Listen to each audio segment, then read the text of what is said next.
Bueno, estamos acá en Plaza de Mayo. Qué gusto tenerlas a las chicas. Hacía mucho que no tenía así como un living de chicas. Ahí hablando de la gran chica argentina. Ay, me hubiera encantado lo de chicas. La gran chica argentina. Obvio, por eso se lo digo. Bueno, Soledad y Marina acaban de sacar el libro de Amalia Lacroze de Fortabat, que yo leí con mucha atención. Qué feo que no dijiste de Boré. No. Nos vamos, Tengo que renovar la dosis, pero la vacuna contra el lugar común todavía funciona. ¿Cómo fue que eligieron el personaje? O sea, ¿por qué Amalita? Sobre todo porque vamos a presentarla. Soledad es página 12, es reconocida por sus notas con perspectiva de género. Marina Biuso trabaja en noticias, pero ahí es donde me resultó atractivo que vos te ocuparas de ella, porque suele ser un personaje femenino, por ahí que no es el prototipo de aquellos que estudian la gente ocupada en género. Me parece un grave error que no lo vean en ese caso. Fue una empresaria, una figura bastante única en la historia argentina, si se quiere pensar en términos de empresaria, origen de clase, las mixturas que generó después, una persona que se definía como no feminista, sino femenina, hacía cosas que podrían haberse leído como feminismo, pero a la vez era muy misógina. Estamos convencidos de que era profundamente misógina, hay indicadores, cosas que ella ha hecho, ¿no? Tiene muchos momentos en los que hace comentarios. Bueno, de hecho ella dice, en varios momentos dice que su éxito radica en que ella es una mujer pero piensa como un hombre. Y hacía uso de cierta feminidad en un sentido, digamos, hablaba a veces de los poderosos, y hablando de poderosos decía, lo que pasa es que como yo soy mujer, sienten una tendencia a protegerme. Bueno, digamos, establecía relaciones ese conflicto comerciales. Pero además eso me encantó como el personaje. Que género no vea un personaje así como genial, pero es que venimos de una época en donde lo femenino se vive como victimizante, ¿no? Porque soy mujer y tengo limitaciones. Y me resultó atractivo que en varias partes del libro ella dice, yo tengo paja femenina, porque justamente podría dar vuelta lo que supuestamente es la habilidad a favor de que, por ejemplo, todos estuvieran enamorados de Amalita. Claro, es que ella además decía, el museo cuenta la historia del cuadro de Warhol, su historia, no la historia. Dice, estaba enamorado de mí. Señora, Warhol era gay, por favor. Es que yo creo que ella debía creer que era capaz. Digamos, Amalita tenía, nosotros lo hemos visto, bueno, ya cambia mucho con los años, ¿no? Digamos, va como enfatizando y profundizando ciertos rasgos, y su rasgo de seductor, digamos, ella es siempre muy seductora, pero después de los 70 años yo diría que se desata. Hay dos de vamos para ahí. No, las tres Amalitas, ¿no? Sí. A ver. Hasta que muere Alfredo, es una, hay cambios pequeñitos, ¿no? Cuando ella es la señora cuando enviuda, que enviuda a los 50 y pico, y después de los 70. ¿Y no hubo una previa, que es antes incluso de conocerlo? Porque ella como que tenía un destino de estos un tanto gris gorrión, de señora de clase alta pero venida menos, casada con un apellido sin recursos, y de pronto aparece este hombre que no sé si muchos saben que ellos estaban casados cuando se conocen. Cuéntenlo. Cuando se conocen. Sí, ella cuenta, digamos, Amalita es la reina del relato, digamos, ella como construye una historia de sí misma todo el tiempo, y sus historias son maravillosas, digamos, ella es genial. La historia oficial dice que se conocieron en el Teatro Colón, que él la vio Colón barra Odeón, según el nivel del periodista al que se lo haya contado, pero la historia oficial es esa, que ella estaba con el que era su prometido, con Hernán de la Fuente, que Fortabat la ve desde el palco y que le hace llegar unos bombones. Una cosa, ¿cómo hizo Fortabat para hacerle llegar a bombones? No, además eran Cericet, mejor Cericet, de noche, en medio de la función, ¿quién se lo lleva hasta el palco? ¿Cómo lo recibe? Bueno, eran otras épocas, chicas. Ella que lo come delante, digamos, es una historia un poco fantasiosa. Digo, es la historia oficial que ella ha contado. Lo que nosotras pudimos saber es que hay, bueno, algunos comentarios que se habían tratado socialmente antes y que incluso el marido de Amalita trabajaba para Loma Negra. Y que los matrimonios, digamos, habían compartido algún momento. La historia que cuenta Ovidio Lagos, una persona que falleció hace poco, que sabía muchísimo de clase alta y que tenía muchísimos de estos datitos siempre divertidos, y hay otros que confirman esta historia, ¿no? Que se conocían desde antes, y ella después creó esta fantasía en la que supuestamente... Inventa escenas para fundarse, claro. Con... Ella sabe que el Colón da clase, que una función así o así habla de ciertas familias, cierto consumo cultural. ¿A ella le encanta? Ahora, las arma bien, porque lo que sí es cierto y supimos comprobar es que hubo una función de gala en el Colón en la que Amalita y Alfredo coincidieron. Muy importante, con presidentes, exactamente. Que el programa lo hizo Silvino Campo y Nora Borges, porque en esa época ellas pintaban. Como todo mezclado.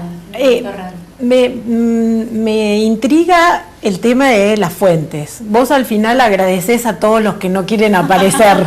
Son los mejores, nunca lo vamos a decir. Me imagino, el secreto de fuentes constitucionalmente no lo vamos a hacer. Pero, ¿cómo fue esto de decir estamos escribiendo un libro sobre la señora que además no murió hace tanto tampoco? Bueno, pasamos por varias etapas, ¿no? Al principio, cómo decirlo, qué decir, hasta dónde, a quién sí, a quién no. Todo el tiempo lo íbamos cambiando y debatiendo, porque uno era muy reciente, dos, no teníamos muy clara la red de relaciones que eso podía despertar y si eso nos podía obstaculizar o no. Hay dos cosas, digamos, que eran escollos iniciales que nosotras teníamos muy evidentes. El primero era que sabíamos que mucha gente había querido hacer la biografía de Amalita. Incluso hay una persona que hizo una novela sobre Amalita, que se llamaba La novela de Amalita, que Amalita paró judicialmente. Que es esa que se iba a publicar por entregas. Y hay un mito en el mundillo editorial, que es que alguien quiso escribir y que Amalita le pagó para que no lo hiciera, cosa con la que nosotros nos hemos pasado haciendo el chiste durante todo el trabajo del libro, esperando el millón que nunca llegó, nunca nos ofrecieron y demás. El otro problema que existía es que toda la gente que ha pasado por la vida de Amalita, digamos, tanto en la empresa como en la casa, como demás, firmó acuerdos de confidencialidad ante Escribano, y son acuerdos... Escribano, nos contaron no, me imagino... abriendo el libro, Sarasa, guardado en cajas fuertes... Y con penalidades y demás. Afortunadamente hay mucha gente que decidió no cumplir ese acuerdo y nos ha facilitado la vida y ha hecho que el libro pueda ser tan rico y tener tantos detalles. Mismo con gente muy cercana, digamos.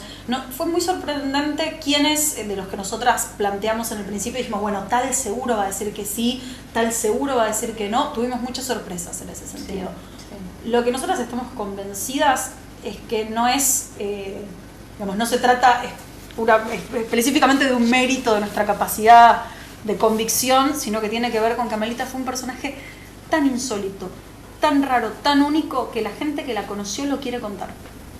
Pero hay algo de eso, ¿no? Entre el darse corte y a la muerte de ella también como que la situación parece haber cambiado, ¿no? Entre la familia y todo este mundillo. Y creo que algo de eso también se jugaba. Bueno, yo les voy a hablar, no digan que fui yo, yo nunca las vi, pero hablemos. Es que también creo, y ahí voy a mi propio prejuicio, creo que la figura de ella, al haber estado cerca de cierta política, también se opacó un poco. Es decir, eso mismo que le dio poder y que le dio brillo, en alguna medida, yo cuando leía toda la parte que ella había hecho con relación a las artes, la verdad me sorprendí, porque no sé si tenemos en Argentina un mecenas parecido a lo que fue Amalita, lo que hace a la... Bueno, está la figura de Costantini, lo que pasa es que él hace otra cosa y tiene un proyecto muy estable. Amalita en eso también llevó lo que era ella, el capricho. Entonces organiza un premio y hay una obra como la de Minujín, que nadie la premió, a ella le gustó y te doy una mención. Plata, compra, exhibición. Pero cuando llega al Fondo Nacional de las Artes hace una labor genial. Y esto te dice gente que la acompañó, gente que se benefició de esa labor, reestructura todo, llevando gente de confianza de la empresa. Hay un detalle que llama la atención y que capaz pasa desapercibido, que es Amalita continúa al frente del Fondo Nacional de las Artes terminado el menemismo. hubo una pelea muy fuerte dentro de la alianza por la cabeza de Amalita, digamos, porque era una figura del menemismo y hubo gente, sobre todo los que venían de Frepaso, que querían que se fuera, absolutamente, y aparte querían hacer como un show público de que Amalita se fuera.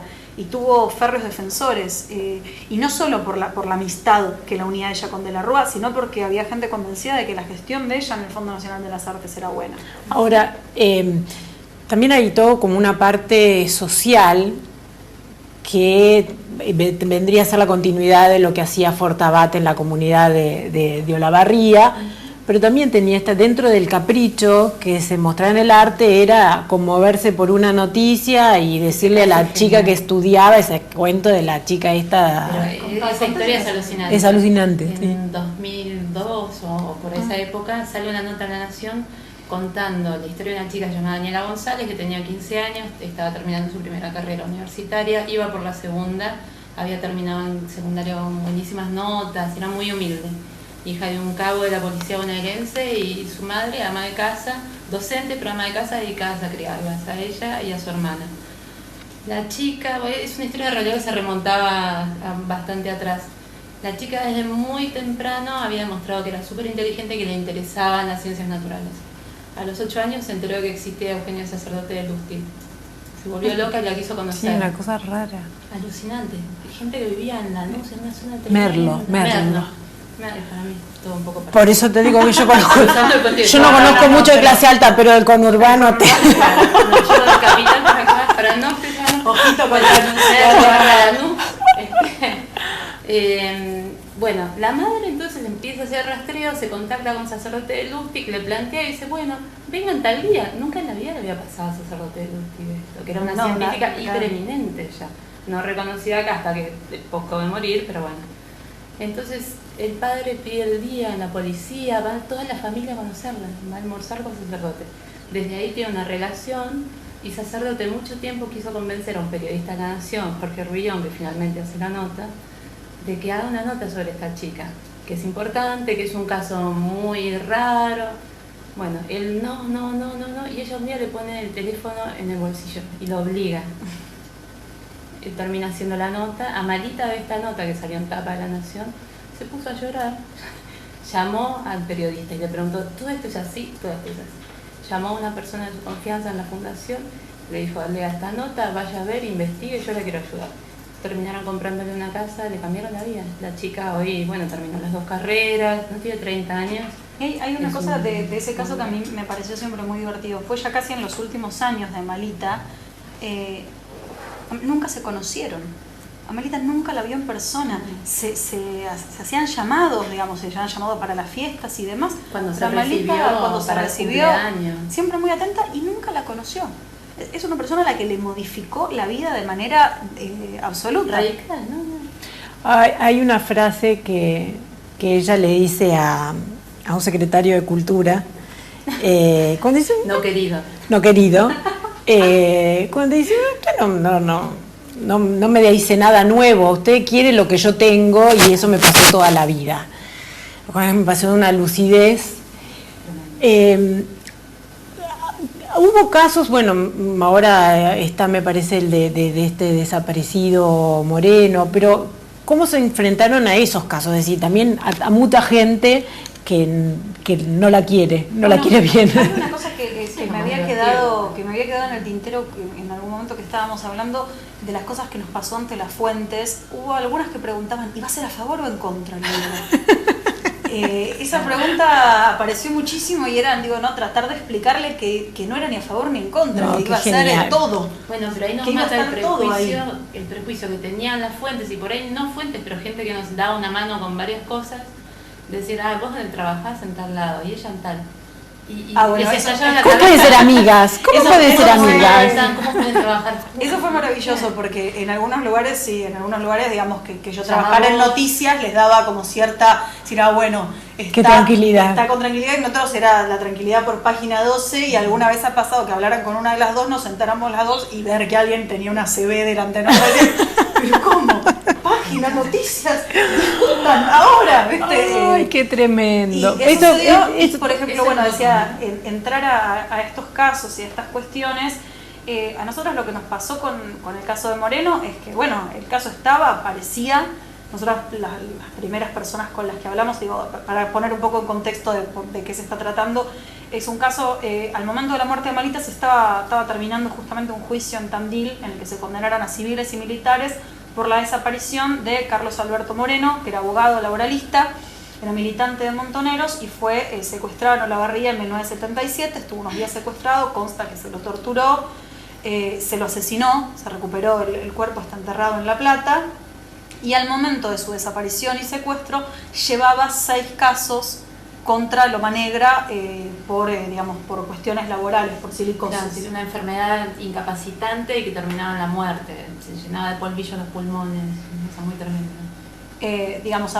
Los motivos del secuestro de Moreno es por la naturaleza misma de la dictadura, a nadie le explicaban por qué se lo estaba secuestrando. La familia de Moreno y muchísima gente en Olavarría está convencidos que su trabajo, contra Loma Negra tuvo que ver, y hay algunos datos que los asisten. Por ejemplo, el socio de Moreno, Marcos Bubitosi, sufrió 2 secuestros antes de exiliarse y consta, se dijo en el juicio que se llevó el año pasado, que contaron la gente del sindicato que después de la desaparición de Moreno no conseguían un abogado que pudiera llevar esos juicios. Porque otros abogados decían, no, pero ni loco me meto con esta causa. Era un riesgo directamente, ¿no? Ahora, el juicio en el cual empieza a jugarse la figura de Amalita en relación a Moreno tiene mucho que ver, se parece bastante a lo que pasa con Ledesma y Carlos Pedro Blaquier. La cuestión de la responsabilidad empresaria, la complicidad civil. Lo que pasa es que en ese directorio, en el 77, está Amalita, no estamos entre nosotros, y queda muy poca gente y todavía no saben cómo plantearlo. Claro. Y no tiene también que ver el juicio con relación a la compra de la casa en la que funciona el Fondo Nacional de... ¿Con ese caso no? No, pero quiero decir, en esta necesidad de ponerla en el juicio, de cuestionar. Bueno, todo el todopoderoso genera de por sí una visibilidad que hace que... Lo de la casa del fondo es interesante. La casa es curioso, porque en realidad pasan 2 cosas. Sí, estuvo comprada pasándole por arriba todos los reglamentos y cómo debería hacerse, teniendo en cuenta que es organismo oficial y un presupuesto oficial y toda la historia. La casa estaba en una situación muy particular. Esa casa pertenecía a la viuda de Nono Pugliese, a esta modelo. No, y además se compró en el 2002, también en un momento en donde... No, se compró en 2001, un poquito antes del corralito. O sea... Al filo. A ver, esa casa le pertenecía a Silvana Sánchez. Esa casa que pertenecía Claudia Sánchez. A Claudia Sánchez, sí. Le cambiamos el nombre. No. Otra señora. Esa casa originalmente, que era de Victoria Ocampo, durante 2 años había sido alquilada a distintas personas. La última había sido Mauricio Macri, que había hecho unas intervenciones tremendas y Sánchez estaba horrorizada porque además el señor más interesado en comprarla era Moneta. Sánchez le plantea esto a Amalita. Divino caso. Es un caso hermoso. Divino. No, hay nombres. Amalita dice, esta casa es divina para el fondo porque la sede Alsina nos queda chica, porque es vieja, porque actividades. Y va y lo compra porque le sobraba plata de presupuesto en efectivo. De un día para el otro. Como vos me digas, tengo esta casa, ¿querés? Sí, toma. Amalita resolvió eso como resolvía las cuestiones en su esfera, en su mundo. Sí, firmaba Amalita y compraba. Sí, y era una cifra que para ella ni era dinero, lo manejó de esa manera, olvidándose completamente, que estaba en el Estado y que el Estado pagó más comisión de lo que se podía, se hizo todo mal. Ahora, en definitiva, la casa existe en Fondo Nacional de las Artes y uno un poquito agradece que lo haya hecho, digamos. No, es que rescató patrimonio que de otra manera lo rescató para el área pública, algo que estaba quedando en manos de privados y que no se sabía cuál iba a ser el destino. Me causaba gracia porque ayer cuando avisábamos que nos íbamos a juntar para charlar, ahora también así como se puso de costumbre pensar que el periodismo está a favor o en contra, ¿no? Vos decís, voy a hablar de esto y te decís, ¿por qué no hablan de lo otro? ¿No? Porque es un tema, gordo. Pero llegó un tuit que dice, y van a hablar de Prat Gay, entonces a mí me faltaban unas páginas al final Y dije, yo no, entonces anoche me quedé hasta tarde a ver si llegaba al final, ¿dónde está? Y después resultaba que era asesor financiero, Sí, digo. Le mandamos un beso al que pedía que habláramos de Pratt Guy, que nada, que sí habla de Pratt Guy. Por eso lo quería mencionar, Claro. decir, hablamos de Pratt Guy, No me pero acuerdo la arroba, sí le muy mandamos un amoroso. saludo grande. Tiene una cosa tan interesante esta señora para contar que qué vamos a contar decirlo de de... Pratt Guy porque no hay ningún problema en decirlo. Y no es que también uno de lo López diga por algo. Murphy la asesoró, porque se dedican a eso Bueno, estos señores. Lo de los dos. Pero además puede que vaya y hable con él, no sé. Pratt Digo, Guy- para no pensar que estamos ocultando la derecha. Vamos a contar las dos cosas. Ricardo López Murphy fue contratado como tutor de sus nietos cuando Amelita los estaba preparando para hacerse cargo de la empresa. Lo divertido que es López Murphy. De Alejandro Bengolea. Es genial para profe. Exacto. Bueno, era la época en la que él era profesor, asesor y demás, y lo contrató y le dio clases, lo preparaba para cursos en universidades de afuera como para que no desentonara y que viniera bien preparado y dijera cuestiones. Divino. Big Fish, claro, él decía que todos Big Fish con los que tenía que tratar Que tú es pescados grandes. el nieto de Amalita. Segunda cuestión, Pratt Guy en los últimos años de la vida de Amalita ingresa como, ellos lo llaman Family Office, es una suerte de albacea, además se hacía cargo de la fortuna familiar, asesora a Amalita en los últimos años y sigue asesorando a la familia ahora. Es el que, por ejemplo, la ayuda a vender en los últimos meses de su vida la propiedad que tenían en el Hotel de Pierre. Entonces, yo me quedo pensando cuál es el problema. Bueno. Si hablas de esto, ¿por qué tienes que hablar de aquello? Pero por eso enfrentemos todos los prejuicios y ya pasamos los temas serios, ya los recorrimos todos, ahora vamos a hablar de lo que importa. Vamos a hablar de lo que importa, que es el amor. Esta señora me dejó así como loca, en el sentido en que después de su viudez, por consejo de un periodista que le estaba haciendo la nota, le dijo, sáquese el luto, la tipa se fue a poner el trajecito lila, y a partir de ahí empezó a mostrar las piernas con una liviandad. ¿Cómo le llega esa parte de la historia? Porque es sumamente femenina y además, digo, me parece así como un empoderamiento interesante, ¿no? Que se nota cuando empezamos a hacer archivo y mientras tanto íbamos haciendo las entrevistas, toda la vez, ¿no? De golpe nos saltaba el antes y el después clarísimamente. Sí. Era, pero mirá esta foto, es del 80, y mirá esta foto que es del 70. En el 80 parecía que tenía 20 años menos, y una sonrisa así, estaba espléndida y un poquito atorranta, pero siempre finísima. Es que una de las cosas que nos pasaba y que era divertidísimo, había momentos en los que teníamos que frenar y decir, para, acá Marita, ¿cuántos años tenía? La Y uno se minifalda cuando va a fijaba comprar y la decía, prensa. bueno, y tiene 70 y pico. Y unas piernas maravillosas, digo, quien pudiera, ¿no? Pero momentos en los que uno decía, no, pero un momento, acá, en este momento en el que da esta entrevista en la que se está haciendo la graciosa y diciendo, están todos enamorados de mí y hoy salí con uno y a la noche salgo con otro, lo decía. Y digo, ¿cuántos años tiene? Ah, ok, 73. Muy Bárbaro. bien. Digo, Adelante. como esos Muy momentos, Muy bien. a mí era- La tapa de si se operó o no se operó. Ah, bueno, esa tapa, hay un detalle que es muy gracioso. La Eso debería periodista haber estado en el material gráfico. tendría que haber estado, lo vamos a acercar. Súbanlo Fue por la algún misma- sitio la o periodista algo. que la consultó. Mándenlo esa y lo noche, ponemos en la nota acá. vamos a ver, había aparecido una tenemos, la foto tenemos. de Amalita como un poco turgente y se preguntaban si Amalita se había operado las lolas o no. Genial. La llaman a Amalita, revista Gente de madrugada, y la encuentran a Amalita, aparentemente, digamos, atiende el teléfono, estaba muy divertida y se divierte con la consulta diciendo, ay, pero recién ahora se dan cuenta que tengo buen cuerpo. Pero yo nunca uso sutién. Ojito, ojito. 70 Y largo. jugando. Y Bien. lo que nos contó la gente que la llamó esa noche fue que se quedaron con la absoluta impresión de que Amalita no estaba sola. Y que el juego ocurría de los dos lados del teléfono, ¿no? Como que estaba jugando con los periodistas que la consultaban y que un poquito estaba haciendo, mirá las cosas que me llaman para preguntar en presencia de la gente que la acompañaba, ¿no? Qué divino. Quedó Ejemplo, siempre de sospechamos la más de gente ejemplo.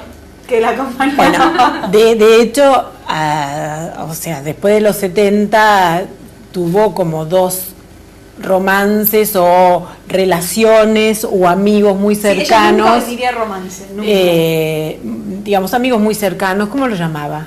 Amigos. Ella hablaba así de amigos, pretendientes, festejantes. Ay, festejantes, tenía es un una, nombre. era gente que a una la hace sentir apreciada. Ay, que me parece maravilloso. Qué divino, qué divino. Bueno, quizás los más mediatizados fue Palito Ortega y Juan José Camero, que también era un señor interesante. En realidad lo conoce a los 60 y pico ella, porque lo conoce en plena crisis financiera de Palito, post Frank Sinatra.